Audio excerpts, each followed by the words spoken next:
y ya te estoy mostrando este material muy nuevo de Miley Cyrus.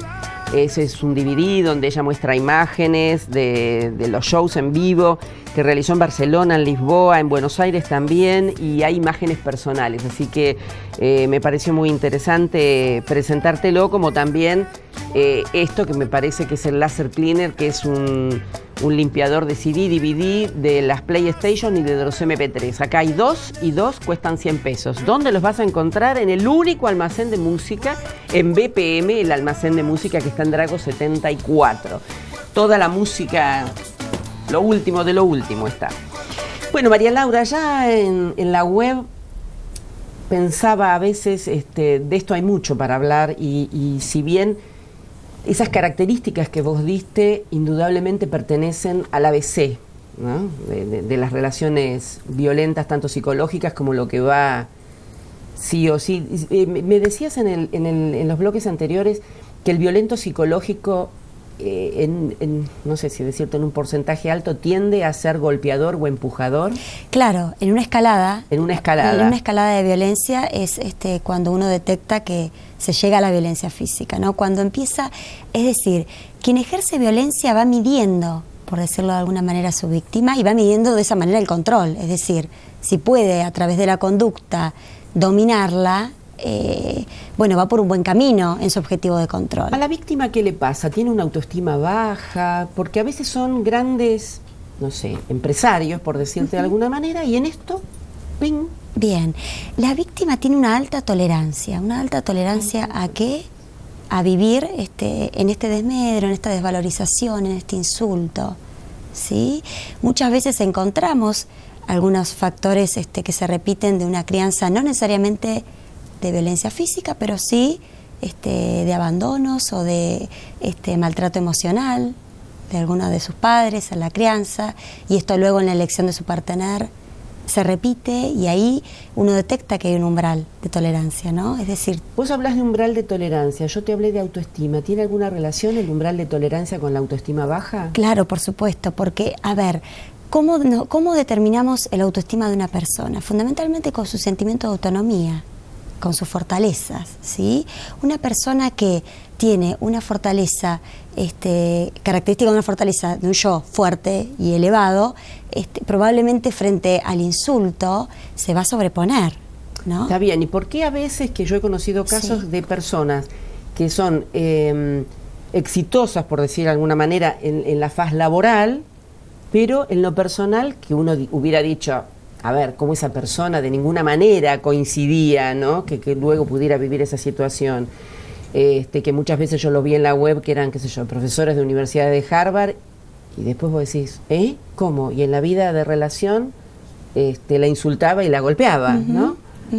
Bueno, hay características de personalidad y de autoestima baja, y también hay en ese tipo de personas un sentimiento de autonomía débil, endeble, ¿sí? Es decir, cuando yo no logro tener una buena constitución de mi autonomía, en esa medida estoy posibilitando que el otro...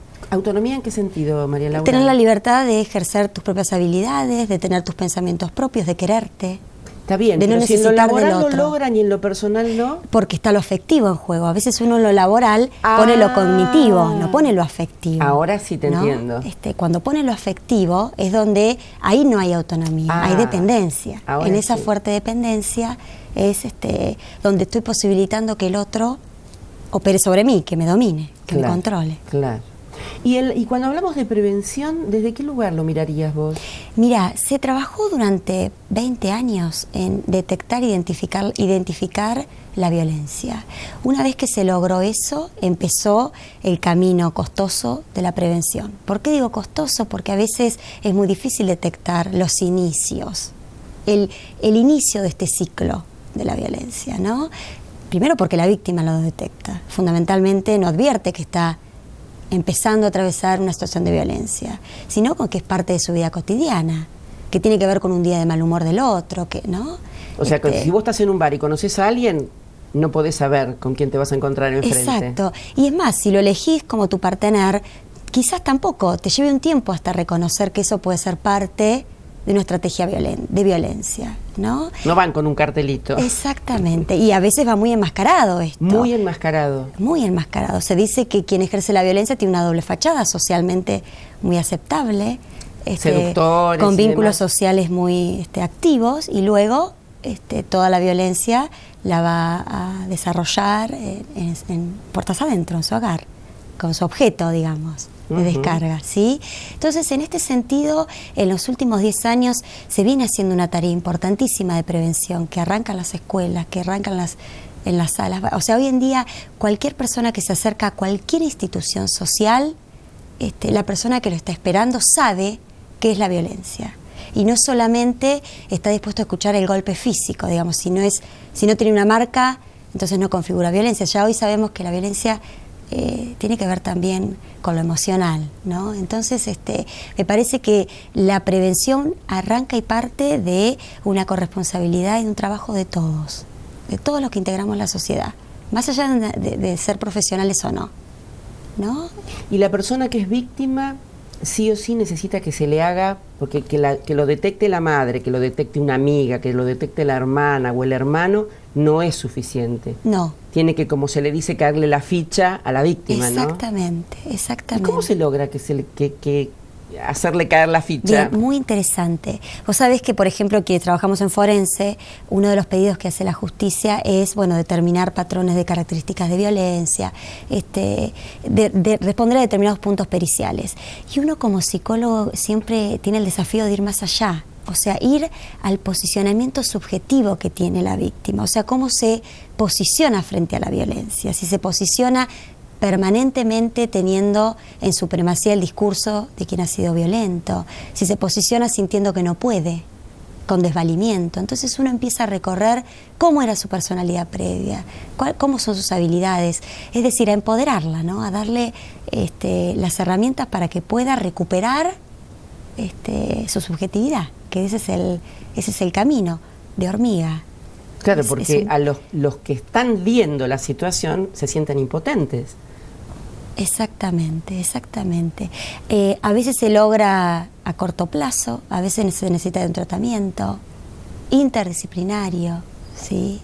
Cuando hablas de interdisciplinario, ¿a qué te referís? Psicólogos, médicos, trabajadores sociales, ¿sí? Pero que la víctima trance o acepte exactamente ese acompañamiento, exacto, ¿no? Porque qué casualidad, si hay un grupo de gente, esa red de amigos y vecinos o lo que sea, ¿no? Todos lo ven, es como que de alguna manera colabora a que el otro diga, bueno, algo debe estar pasando, ¿no? Exacto, y a veces se necesita de un otro imparcial, ¿no? Que no sea ese familiar, esa mamá, ese hermano, digamos, sino un otro imparcial, un profesional que pueda empezar a hacer que la persona visibilice. O sea, me parece que ese es el gran desafío. Claro. ¿No? Y que pueda asumir, empezar a asumir. Y después otro tema que me pareció importante, que una vez lo escuché, que de nada sirve que vayan a hacer terapia de pareja cuando en realidad el problema serio es personal. Totalmente, ¿no? totalmente. ¿Qué vas a arreglar si no hay nada para exacto. arreglar? Es más, uno lo que ve en las llegadas de parejas al consultorio con vínculos violentos es que en realidad opera la violencia. Es decir, hay uno que habla y otro que calla, que silencia. Claro. ¿No? Digamos. Exactamente. Bueno, la verdad que es sumamente interesante.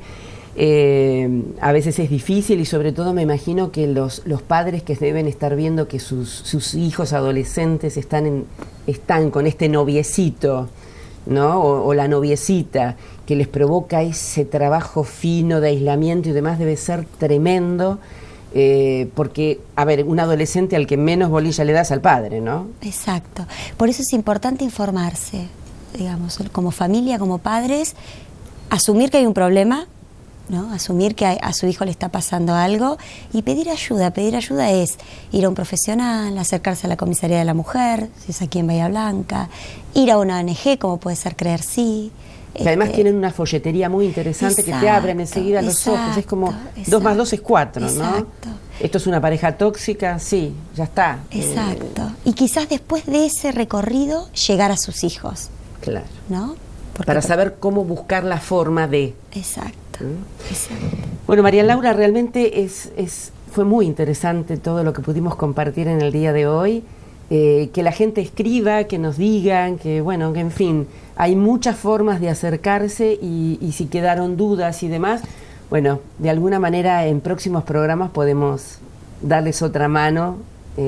Así que ha sido un placer tenerte hoy. Bueno, igualmente para mí me parece que es muy importante este espacio. Yo quiero también decir que le habías dicho algo y no lo dije al aire, que como psicóloga en tu consultorio sos especialista en niños y adolescentes. Así es, bueno, así es. Qué trabajo maravilloso. Yo te decía antes de empezar que era duro porque es un tema difícil, ¿no? Pero bueno, alguien lo tiene que hacer y en este caso verte a vos en acción debe ser muy interesante. Gracias nuevamente. Bueno, gracias a vos. Nosotros nos vamos a encontrar la semana próxima con otro tema. Chau y gracias por haber compartido este tema. Cero, siempre lastimas al amar, lastimar y destrozar.